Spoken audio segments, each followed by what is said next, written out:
रामगढ़ गांव में जब भी सावन का महीना आता तो पूरा गांव खुशियों से भर जाता था। लेकिन माधव और उसके पिता दीनदयाल के लिए ये महीना कमाई का सबसे बड़ा जरिया था। गांव के नुक्कड़ पर दोनों मिलकर तीखी चाउमीन का ठेला लगाते थे। बारिश की रिमझिम फुहारों के बीच गर्मा गर्म तीखी और चटपटी चाउमीन खाने के लिए लोगों की भीड़ उमड़ पड़ती थी। दीनदयाल कढ़ाई में चाउमीन बना रहे थे और माधव प्लेटें साफ कर रहा था। अरे माधव, जरा हाथ तेज चला बेटा। देख आसमान में काले बादल कैसे घिर आए हैं। बारिश शुरू होने से पहले हमें सब कुछ तैयार करना है। जी पिताजी, मैं तो बस लगा ही हुआ हूँ, पर आप मसाले थोड़े ध्यान से डालना। पिछली बार मुखिया जी कह रहे थे कि मिर्च थोड़ी ज्यादा थी। अरे हमारी चाउमीन का नाम ही तीखी चाउमीन है। अगर लोगों की जीभ पर चटकारा ना आए और आंख से पानी ना आए तो फिर दीनदयाल के हाथ का स्वाद ही क्या। ये देख, अब इसमें जाएगा मेरा खास सीक्रेट मसाला। तभी गांव के दो दोस्त रमेश और सुरेश भीगते हुए ठेले के पास आकर खड़े हो गए। वाह दीनदयाल चाचा, क्या खुशबू आ रही है। इस ठंडे मौसम में आपकी चाउमीन की महक दूर से ही खींच लाई। हाँ चाचा, 2 प्लेट एकदम चटपटी और तीखी चाउमीन लगा दो। आज तो खाकर मजा ही आ जाए। हाँ हाँ, क्यों नहीं बेटा। माधव, जरा 2 पत्तल निकाल। अचानक तेज हवा के साथ बारिश की बड़ी बड़ी बूंदें गिरने लगी। ठेले के ऊपर लगा तिरपाल हवा में लहराने लगा, लेकिन ग्राहकों की भीड़ कम नहीं हुई। आहा चाचा, क्या स्वाद है। सच में ऐसी चाउमीन पूरे शहर में कहीं नहीं मिलती। ये जो आपका तीखापन है ना, यही दिल जीत लेता है। सही कहा रमेश भाई, इस बारिश के मौसम में ये तीखा स्वाद सोने पे सुहागा है। चाचा, इस स्वाद का राज क्या है? बेटा, इस स्वाद का राज है सही वक्त पर सही मसाले का तालमेल। आंच कितनी रखनी है और मसालों को कितना भूनना है, सारा खेल इसी का है। पिताजी, मैं इतने दिनों से आपके साथ हूँ, पर मुझे आज तक समझ नहीं आया कि आप कब कौन सा मसाला कितनी मात्रा में डाल देते हैं। बेटा, ये तो अनुभव से आता है। जब तू दिल से बनाएगा तो तेरे हाथ में भी यही स्वाद आ जाएगा। चल अब बातें कम कर और जरा वो चिली सॉस की बोतल इधर बढ़ा। रात गहराने लगी थी और बारिश और तेज हो गई थी। ठेले का सारा सामान बिक चुका था, लेकिन दीनदयाल के पैर अब ठंड से कांपने लगे थे। अगली सुबह माधव सोकर उठा तो उसने देखा कि उसके पिता दीनदयाल अभी तक बिस्तर पर सो रहे थे, जबकि रोज इस वक्त तक वे ठेले की तैयारी में जुट जाते थे। माधव उनके पास गया और जैसे ही उनका हाथ छुआ वो चौंक गया। दीनदयाल का शरीर बुखार से तप रहा था। पिताजी, आपको तो बहुत तेज बुखार है। आपका पूरा शरीर तप रहा है। आपने मुझे रात को बताया क्यों नहीं? कुछ नहीं हुआ बेटा। वो कल रात बारिश में ज्यादा देर तक भीग गए थे ना, बस उसी का असर है। तू फिक्र मत कर, मैं अभी उठकर ठेले का सामान तैयार करता हूँ। अरे नहीं पिताजी, आप बिल्कुल नहीं उठेंगे। आपकी तबीयत बहुत खराब है। मैं अभी जाकर डॉक्टर बाबू को बुलाकर लाता हूँ। माधव भागकर गांव के डॉक्टर को ले आया। डॉक्टर ने दीनदयाल की जांच की और दवाइयां लिख कर दी। माधव, तुम्हारे पिताजी को ठंड लग गई है। बारिश में लगातार खड़े रहने की वजह से ऐसा हुआ है। इन्हें कम से कम 2 हफ्ते तक पूरी तरह आराम करना होगा। चूल्हे के पास जाने की तो बिल्कुल मनाही है। पर डॉक्टर बाबू, अगर मैं बैठ गया तो हमारा घर कैसे चलेगा? सावन का महीना ही तो हमारी कमाई का समय होता है। रोज का कमाना, रोज का खाना है हमारा। पिताजी, आप घर की और पैसों की चिंता बिल्कुल मत कीजिए। जब तक आप ठीक नहीं होते, ठेला मैं संभालूंगा। मैं आज से ही ठेला लगाऊंगा। तू संभालेगा? माधव, तूने आज तक कभी अकेले चाउमीन नहीं बनाई है।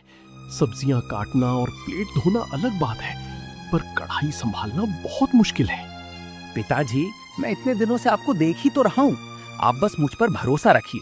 आप आराम कीजिए, मैं सारा सामान तैयार करता हूँ। दोपहर को माधव अकेले ही ठेला लेकर गांव के नुक्कड़ पर पहुंच गया। आसमान में फिर से बादल छाए हुए थे। माधव ने अकेले ही तिरपाल बांधा और गैस चूल्हा जलाया, पर उसके मन में एक गहरा डर था। मैंने कह तो दिया कि मैं संभाल लूंगा, पर मुझे तो मसालों का सही अंदाजा भी नहीं है। पिताजी कैसे चुटकी भर मसाला डालकर जादू कर देते थे। भगवान, आज लाज रख लेना।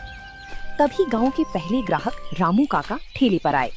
अरे माधव, आज अकेले? दीनदयाल भाई कहाँ हैं? आज दिखाई नहीं दे रहे। प्रणाम काका। पिताजी की तबीयत खराब है, उन्हें तेज बुखार है, इसलिए आज से कुछ दिन ठेला मैं ही संभालूंगा। ओहो, ये तो बुरा हुआ।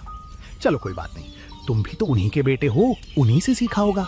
चलो हमारे लिए एक प्लेट बढ़िया तीखी चाउमीन बनाओ, जरा देखें तुम्हारे हाथ का स्वाद। जी काका, अभी बनाता हूँ। माधव ने नूडल्स कढ़ाई में डाले, सब्जियां मिलाई और फिर मसालों के डिब्बे की तरफ देखा। उसके हाथ कांप रहे थे। उसे समझ नहीं आ रहा था कि कौन सा मसाला कितना डालना है। उसने घबराहट में अंदाजे से मसाले डाल दिए और चाउमीन प्लेट में निकालकर रामू काका को दे दी। रामू काका ने चाउमीन का पहला निवाला अपने मुंह में डाला तो उनका चेहरा अजीब सा बन गया। अरे बाप रे माधव बेटा, ये क्या बना दिया है? ये चाउमीन है या सिर्फ मिर्ची और नमक का घोल? क्या हुआ काका, मिर्च ज्यादा हो गई क्या? मैंने तो बस अंदाजे से। ज्यादा? बेटा मिर्च इतनी ज्यादा है कि जुबान जल गई, और नमक तो जैसे तुमने मुट्ठी भरकर डाल दिया है।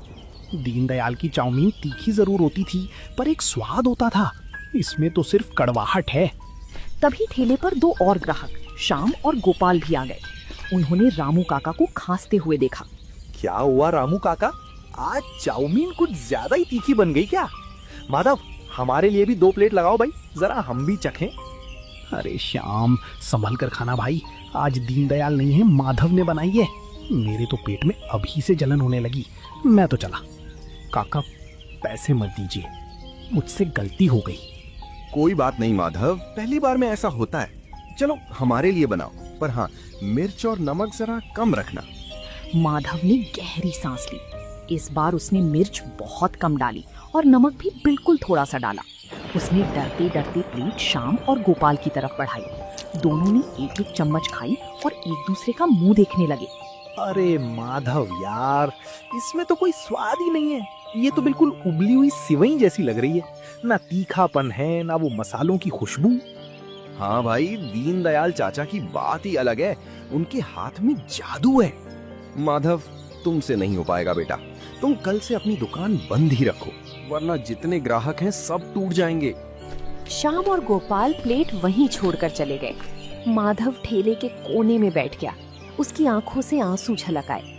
रात को माधव जब खाली हाथ और उदास चेहरा लेकर घर पहुंचा तो दीनदयाल बिस्तर पर लेटे हुए उसका ही इंतजार कर रहे थे। माधव के उदास चेहरे को देखकर वे समझ गए कि आज कुछ ठीक नहीं हुआ है। आ गए माधव? क्या हुआ बेटा, आज चेहरा इतना उतरा हुआ क्यों है? दुकान पर सब ठीक रहा ना? नहीं पिताजी, मुझसे नहीं होगा, मैं आपका नाम डुबो दूंगा। आज जितने भी ग्राहक आए सबने मेरी बनाई चाउमीन की बुराई की। कोई कह रहा था मिर्च ज्यादा है, तो कोई कह रहा था कि इसमें कोई स्वाद ही नहीं है। बस इतनी सी बात पर हार मान गया? बेटा, खाना बनाना सिर्फ पेट भरने का साधन नहीं है, ये कला है। जब तक तू डरकर बनाएगा स्वाद कभी नहीं आएगा। पर पिताजी, मुझे आपके मसालों का अंदाजा ही नहीं है। आप जब बनाते हैं तो खुशबू दूर दूर तक जाती है, मेरे हाथ से वो बात क्यों नहीं आती? क्योंकि तू सिर्फ मसालों को कढ़ाई में डाल रहा है, उन्हें समझ नहीं रहा। सुन, मेरी अलमारी के पीछे एक पुराना डिब्बा रखा है, उसे लेकर आ। माधव उठा और अलमारी के पीछे से एक छोटा पुराना लोहे का डिब्बा निकाल लाया। उसने उसे अपने पिता के हाथ में दिया। ये देख माधव, ये है हमारी तीखी चाउमीन की जान। लोग समझते हैं कि मैं सिर्फ लाल मिर्च डालता हूँ, लेकिन इस डिब्बे में सूखी लाल मिर्च के साथ साथ भुनी हुई काली मिर्च, थोड़ा सा अमचूर और एक खास जड़ी बूटी का पाउडर है, जो तीखेपन को गले में चुभने नहीं देता बल्कि स्वाद बढ़ाता है। अच्छा, तो ये राज था। पर पिताजी, इसे कढ़ाई में डालना कब है और कितनी मात्रा में? यही तो सबसे बड़ी सीख है। जब तेल में लहसुन और प्याज पूरी तरह भुन जाए और सब्जियां हल्की कच्ची रहें, ठीक उसी वक्त ये मसाला डालना है। ज्यादा भुनोगे तो मसाला जल जाएगा और कड़वा हो जाएगा। और मात्रा एक प्लेट में सिर्फ आधी छोटी चम्मच। पिताजी, क्या मैं कल फिर से कोशिश करूं? मुझे डर लग रहा है कि अगर कल भी लोग नाराज हो गए तो। डर मत बेटा, कल तू जब ठेले पर जाएगा तो ये सोचना कि तू ग्राहकों के लिए नहीं बल्कि अपने बीमार पिता के लिए चाउमीन बना रहा है।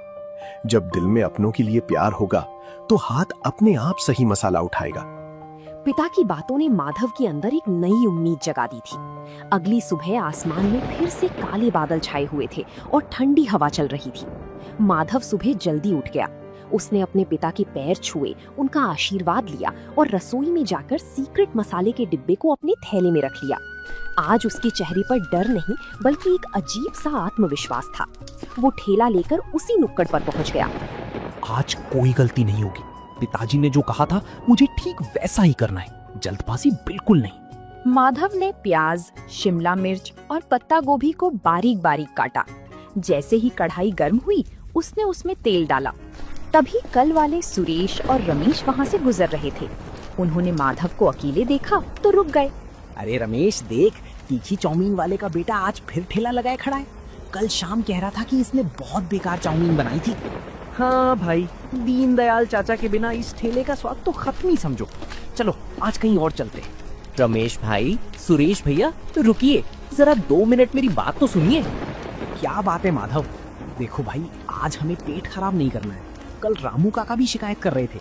भैया, मैं मानता हूँ कि कल मुझसे गलती हुई थी। कल मुझे अंदाजा नहीं था, लेकिन आज मैं आपसे पैसे नहीं मांग रहा। आप बस 5 मिनट रुकिए, मैं 1 प्लेट चाउमीन बनाता हूँ। आप दोनों सिर्फ 1-1 चम्मच चक्कर देखिए। अगर अच्छी ना लगे तो फेंक दीजिएगा और दोबारा मेरे ठेले पर मत आइएगा। चलो सुरेश कह रहा है तो एक मौका दे देते। माधव ने जिस तरह उसके पिता ने उसे चाउमीन बनाने को कहा था उसी तरह चाउमीन बनाई। फिर उसने अपनी जेब से पिता का दिया हुआ सीक्रेट मसाला निकाला। आधी छोटी चम्मच, बस इतनी ही। उसने मसाला डाला, कढ़ाई को तेजी से हिलाया और गर्मा गर्म चाउमीन प्लेट में निकालकर रमेश और सुरेश के सामने रख दी। मसालों की खुशबू हवा में तैरने लगी। रमेश ने नूडल्स का एक बड़ा हिस्सा मुंह में रख लिया। क्यों रमेश, कैसा है स्वाद? कल जैसा ही है क्या? भाई साहब, ये तो कमाल है। सुरेश जल्दी चख, बोल मत कुछ, बस चख। ओ भाई, ये स्वाद, ये तो बिल्कुल दीनदयाल चाचा वाला स्वाद है। नहीं, बल्कि उससे भी थोड़ा ज्यादा सौंधा है। माधव, ये तूने कैसे किया? सच में भैया, क्या सच में स्वाद वैसा ही है? बिल्कुल वैसा ही है माधव, वही तीखापन। इस ठंडी बारिश में ये चाउमीन खाकर तो मजा ही आ गया। रमेश और सुरेश की बातें सुनकर रास्ते से गुजर रही 2-3 और लोग ठेले के पास आकर खड़े हो गए। अरे सच में क्या दीनदयाल भाई जैसा स्वाद आ गया इसके हाथ में? माधव, जरा हमारे लिए भी 1 प्लेट लगाओ भाई। इस बारिश में कुछ तीखा खाने का मन कर रहा है। हाँ काका, अभी लीजिए, एकदम कड़क और तीखी चाउमीन जैसी पिताजी बनाते थे। देखते ही देखते माधव के ठेले पर लोगों की भीड़ जुटने लगी। माधव का हाथ अब तेजी से चल रहा था। उसे समझ आ गया था कि मसालों का सही संतुलन कैसे बनाना है। बारिश तेज होती जा रही थी, लेकिन लोग माधव की चाउमीन का आनंद ले रहे थे। माधव भाई, 1 प्लेट और पैक कर देना, घर पे पिताजी के लिए ले जाऊंगा, वो भी खुश हो जाएंगे। हाँ भैया, अभी पैक करता हूँ, बस 2 मिनट दीजिए। रात होने तक माधव का सारा सामान बिक चुका था। जब उसने अपनी गल्ला पेटी खोली तो वो पैसों से भरी हुई थी। माधव की आंखों में खुशी के आंसू थे। उसने मन ही मन भगवान और अपने पिता का शुक्रिया अदा किया। दिन बीतते गए और माधव की तीखी चाउमीन का नाम पूरे रामगढ़ गांव में फैल गया। माधव रोज सुबह उठकर अपने पिता की सेवा करता और फिर पूरी लगन के साथ ठेले की तैयारी में जुट जाता। दीनदयाल की सेहत में भी अब सुधार हो रहा था और वो अपने बेटे की इस कामयाबी से बेहद खुश थे। माधव, आज तो तू बहुत जल्दी तैयार हो गया बेटा। कल की कमाई कैसी रही? पिताजी, कल तो सारा सामान 2 घंटे पहले ही खत्म हो गया। लोग दूर दूर से आ रहे हैं। ये सब आपके आशीर्वाद और उस सीक्रेट मसाले का जादू है। ये तेरी मेहनत का फल है माधव, लेकिन याद रखना, जब काम अच्छा चलने लगता है तो जिम्मेदारियां और बढ़ जाती हैं। कभी भी स्वाद और सफाई से समझौता मत करना। आप बिल्कुल फिक्र मत कीजिए पिताजी, मैं आपकी हर सीख को याद रखता हूँ। माधव अपना ठेला लेकर नुक्कड़ पर पहुंचा। बारिश की हल्की फुहारें गिर रही थीं। तभी गांव के मुखिया जी के बड़े भाई ठाकुर भानु प्रताप अपनी गाड़ी से वहां रुके। उनके साथ 2 और लोग थे। अरे माधव, सुना है तुम्हारी तीखी चाउमीन ने पूरे गांव में तहलका मचा रखा है। हमारे मेहमान आए हैं शहर से, उनके लिए 3 प्लेट एकदम चटपटी और अपनी सबसे बेहतरीन चाउमीन लगाओ। प्रणाम ठाकुर साहब, अभी बनाता हूँ, आप लोग रुकिए, मैं बस 5 मिनट में लेकर आता हूँ। माधव ने पूरे दिल से चाउमीन बनाई और बड़े सलीके से प्लेट सजाकर ठाकुर साहब के सामने रखी। भानु प्रताप ने जैसे ही चाउमीन का 1 चम्मच खाया तो वो खुश हो गए। वाह, लाजवाब। जैसी तारीफ सुनी थी, ये स्वाद तो उससे भी कहीं बढ़कर है। माधव, इस तीखेपन में जो स्वाद है वो सच में अनोखा है। बहुत बहुत धन्यवाद ठाकुर साहब। ठाकुर साहब ने खुश होकर माधव को अच्छे पैसे दिए और तारीफ करते हुए चले गए। लेकिन वहीं थोड़ी दूर पर खड़ा गांव का एक पुराना चाट वाला मंगू ये सब बड़े ध्यान से देख रहा था। माधव की बढ़ती भीड़ और ठाकुर साहब से मिली तारीफ देखकर मंगू के मन में बेचैनी होने लगी थी। शाम ढल चुकी थी और बारिश तेज हो गई थी। माधव के ठेले पर ग्राहकों की लाइन लगी हुई थी। मंगू का चाट का ठेला, जो कभी गांव में सबसे मशहूर हुआ करता था, आज बिल्कुल खाली पड़ा था। कल का आया हुआ लड़का, और देखो कैसे पूरे गांव को अपनी उंगलियों पर नचा रहा है। मेरी दुकान पर कोई झांकने तक नहीं आ रहा। अगर ऐसा ही रहा तो मेरा तो धंधा ही चौपट हो जाएगा। तभी मंगू का एक पुराना मददगार जग्गू वहां आकर खड़ा हुआ। क्या हुआ मंगू भाई, बड़े गुस्से में दिख रहे हो? आज बोहनी नहीं हुई क्या? बोहनी कहाँ से होगी जग्गू? देख नहीं रहा वो दीनदयाल का लड़का माधव कैसे तिरपाल तानकर नोट छाप रहा है। अरे भाई, उसका स्वाद ही कुछ ऐसा है। मैंने भी एक दिन चखी थी उसके हाथ की बनी चाउमीन। उसके मसाले में कुछ तो अलग बात है जो हर आदमी को अपना दीवाना बना लेती है। अच्छा, तू भी उसी की तारीफ कर रहा है। मुझे पता लगाना होगा कि वो ऐसा क्या डालता है। कल मैं खुद उसके ठेले पर जाऊंगा और देखूंगा कि वो क्या छुपा रहा है। अगली दोपहर मंगू बड़ी चालाकी से मुस्कुराता हुआ माधव के ठेले के पास आया। राम राम माधव भाई, कैसे हो? सुना है आजकल तुम्हारी दुकान बहुत जोरदार चल रही है। राम राम मंगू भैया, बस सब भगवान की कृपा है और पिताजी का आशीर्वाद है। आप आज यहाँ कैसे? अरे बस ऐसे ही निकल रहा था तो सोचा अपने छोटे भाई से मिलता चलूं। वैसे माधव, दीनदयाल चाचा की तबीयत कैसी है अब? पहले से बहुत आराम है भैया। डॉक्टर साहब ने कहा है कि कुछ दिनों में वे बिल्कुल ठीक हो जाएंगे। चलो, बहुत अच्छी बात है। वैसे माधव, जरा हमारे लिए भी एक प्लेट तीखी चाउमीन बनाओ। हम भी तो देखें कि हमारे भाई ने क्या नया हुनर सीखा है। हाँ भैया, क्यों नहीं, मैं अभी बनाता हूँ। माधव चाउमीन बनाने में लग गया। मंगू की नजरें लगातार माधव के हाथों पर टिकी थी। जैसे ही माधव ने अपनी जेब से वो पुराना लोहे का डिब्बा निकाला और कढ़ाई में मसाला डाला, मंगू की आंखें चमक उठी। वो समझ गया कि असली राज उसी छोटे डिब्बे में छुपा है। हाँ, तो सारा खेल इस पुराने डिब्बे का है। वो इसे हमेशा अपनी जेब में रखता है। मुझे किसी भी तरह ये डिब्बा हासिल करना होगा, तभी मेरा धंधा वापस चमकेगा। उस रात बारिश बहुत तेज थी। पूरे रामगढ़ गांव की बिजली गुल हो चुकी थी और चारों तरफ गहरा अंधेरा था। माधव दिन भर की थकान के बाद गहरी नींद में सो रहा था। तभी उसके घर के पीछे वाली खिड़की से मंगू अंदर दाखिल हुआ। वो दबे पांव माधव के कमरे की तरफ बढ़ा, जहां अलमारी के पास माधव का थैला रखा हुआ था। कहाँ है, कहाँ रखा है उसने वो जादुई मसालों का डिब्बा? हाँ, मिल गया। ये रहा लोहे का डिब्बा। अब देखता हूँ माधव, तू कल दुकान कैसे चलाता है। जैसे ही मंगू डिब्बा लेकर पलटा, उसका पैर फर्श पर रखी एक बाल्टी से टकरा गया। तेज आवाज हुई और माधव की आंख खुल गई। कौन है? कौन है वहाँ? रुको! माधव तुरंत चोर के पीछे भागा। घर के बाहर तेज बारिश हो रही थी। मंगू कीचड़ में फिसलकर गिर गया था। माधव ये देखकर हैरान रह गया कि चोर कोई और नहीं बल्कि गांव का सबसे पुराना दुकानदार मंगू था, जिसके हाथ में वही लोहे का डिब्बा था। मंगू भैया, आप मेरे घर में चोरी कर रहे थे? और आपके हाथ में ये मेरे पिताजी के मसालों का डिब्बा क्यों है? माधव, मुझे माफ कर दो। तुम्हारी दुकान पर भीड़ देखकर और अपनी दुकान खाली देखकर मेरे मन में लालच आ गया था। मुझे लगा कि अगर ये सीक्रेट मसाला मुझे मिल गया तो मेरा धंधा फिर से चल पड़ेगा।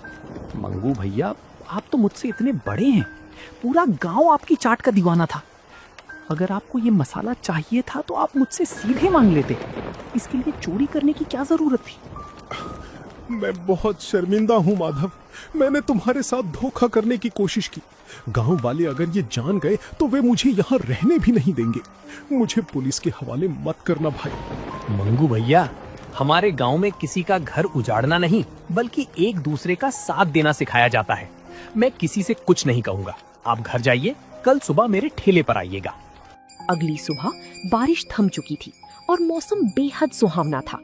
दीनदयाल भी अब काफी हद तक ठीक हो चुके थे और माधव के साथ ठेले पर आए थे। थोड़ी ही देर में मंगू सिर झुकाए हुए माधव के ठेले के पास आकर खड़ा हो गया। आओ मंगू बेटा, माधव ने मुझे रात की पूरी बात बता दी है। तुम चिंता मत करो, हमारे दिल में तुम्हारे लिए कोई गुस्सा नहीं है। चाचा, मुझे माफ कर दीजिए। मैंने आपके भरोसे का गलत फायदा उठाने की कोशिश की। मंगू भैया, पुरानी बातें भूल जाइए।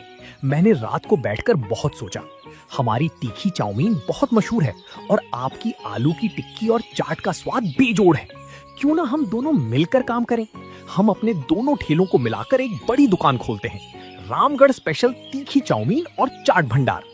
क्या सच में माधव, तुम मेरे साथ मिलकर काम करोगे उस साजिश के बाद भी? हाँ मंगू बेटा, अकेले चलने से अच्छा है कि मिलकर चला जाए। जब दो हुनरमंद लोग साथ मिलेंगे तो स्वाद भी दोगुना होगा और तरक्की भी। तभी गांव के मुखिया जी और कई ग्राहक वहां पहुंच गए। माधव और मंगू को साथ खड़ा देखकर सब हैरान थे। अरे भाई, आज गांव के दो सबसे बड़े उस्ताद एक ही ठेले पर खड़े, माजरा क्या है? मुखिया जी, आज से हम दोनों मिलकर गांव वालों को स्वाद का नया जायका देंगे। मंगू भैया की कड़क टिक्की और मेरे पिताजी का स्पेशल तीखा मसाला, दोनों एक साथ। हाँ मुखिया जी, बैठिए। आज की चाउमीन और चाट हमारी तरफ से पूरे गांव के लिए बिल्कुल मुफ्त है। माधव ने कढ़ाई चढ़ाई और मंगू ने तवे पर टिक्की सेकनी शुरू की। दीनदयाल दूर बैठे गर्व से अपने बेटे को देख रहे थे, जिसने न सिर्फ अपने पिता का हुनर और नाम बचाया था, बल्कि अपनी अच्छाई से एक राह भटके इंसान को भी सही रास्ते पर ला खड़ा किया था। तो दोस्तों, आप लोगों को ये कहानी कैसी लगी? कमेंट करके जरूर बताएं और ऐसी कहानियों को देखने के लिए वीडियो को लाइक करें और चैनल को सब्सक्राइब करें।